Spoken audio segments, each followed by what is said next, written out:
সকালে ঘুম থেকেই উঠেই হাজব্যান্ড আমার কাছে আবদার করছিল যে আজকে দুপুরে পিঠা আর গরুর মাংস রান্না করবে। তো আমি বাজার থেকে গরুর মাংস নিয়ে আসছি। তো কি আর করার, হাজব্যান্ড যেহেতু বলেছে তো তার আবদার তো পূরণ করতেই হবে। তো আজকের ভিডিওতে আমি কি করি সব কিছু মিলিয়েই থাকছে এই ভিডিওতে। হে এভরিওয়ান, আসসালামু আলাইকুম, this is Mehrunnesa and welcome back to my new another blog. So guys, কেমন আছেন? আই হোপ যে যেখানেই আছেন অনেক অনেক বেশি ভালো আছেন। আলহামদুলিল্লাহ, আমিও ভালো আছি। সো গাইস, সকাল সকাল ঘুম থেকে উঠে বাজারে গিয়েছিল টাটকা টাটকা গরুর মাংস আনার জন্য। তো এইদিকে আমার হাজব্যান্ড গরুর মাংস নিয়ে আসছে। তো টোটাল 4 কেজি গরুর মাংস নিয়ে আসছে। তো এখন আমি সব মাংসগুলো একটা শ্রেণীতে ঢেলে নিয়েছি। সো আজকে রান্না করার জন্য আমি মোট 2 কেজি গরুর মাংস নিয়েছি। তো এখানে কিছু মাংসর পিস বড় আর কিছু মাংসর পিস ছোট। তো এই জন্য আমি আমার মতো করে সাইজ করে কেটে নিচ্ছি। দেন পিঠা বানানো চালগুলো এখন আমি একটা পাতিলের মধ্যে ঢেলে নিচ্ছি।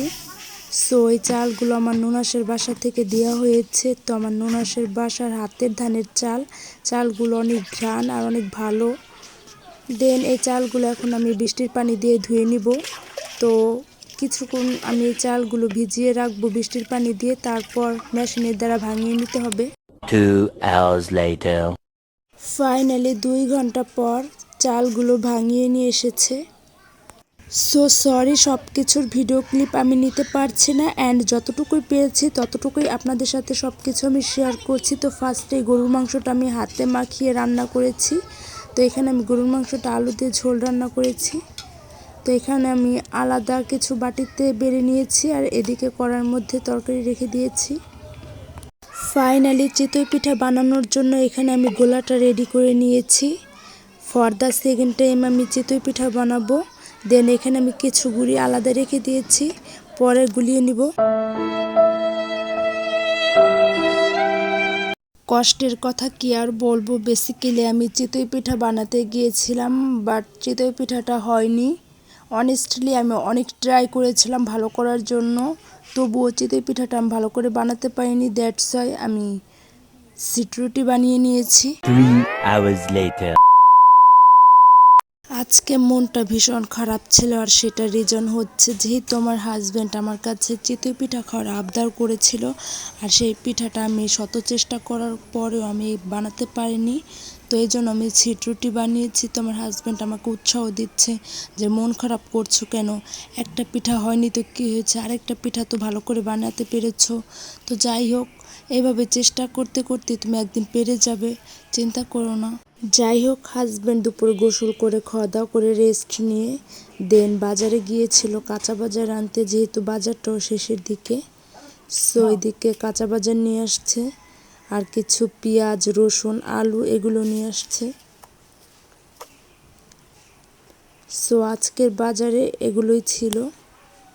আমার হাজব্যান্ডের খুব পছন্দের একটা ফল নিয়ে আসছে, আর সেটা হচ্ছে ওয়াটারমেলন। সো এদিকে 2টা ওয়াটারমেলন নিয়ে আসছে। আমার হাজব্যান্ডেরই শুধু পছন্দ না, ইভেন এই ফলটা আমিও খুব পছন্দ করি খেতে। সো আরেকটা জিনিস আপনাদের সাথে শেয়ার করছি, আর সেটা হচ্ছে আজকের ওয়েদারটা। সো আজকের ওয়েদারটা এত সুন্দর, কিউট, তা বলার মতো না। তো দেখাই যাচ্ছে কত সুন্দর লাগছে। সো এদিকে আজান দিয়ে দিচ্ছে। সাডেনলি রাইট নাও আকাশটা ভীষণ কালো হয়ে আসছে।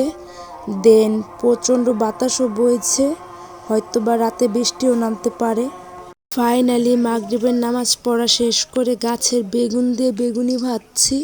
যেহেতু আজকে মেঘলা আকাশ, আবহাওয়াটা অনেক সুন্দর, তো এর জন্য আমি ভাজা পোড়া বানাচ্ছি।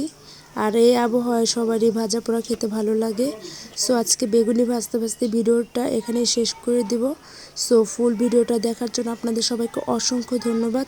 নেক্সট ব্লগ আসা অবধি সুস্থ থাকবেন, ভালো থাকবেন। আর ভিডিওটি ভালো লাগলে লাইক, কমেন্ট, শেয়ার এবং সাবস্ক্রাইব করে পাশে থাকা বেল আইকনটি প্রেস করে এই চ্যানেলটির সাথেই থাকবেন। Thank you so much for watching my video. Bye by.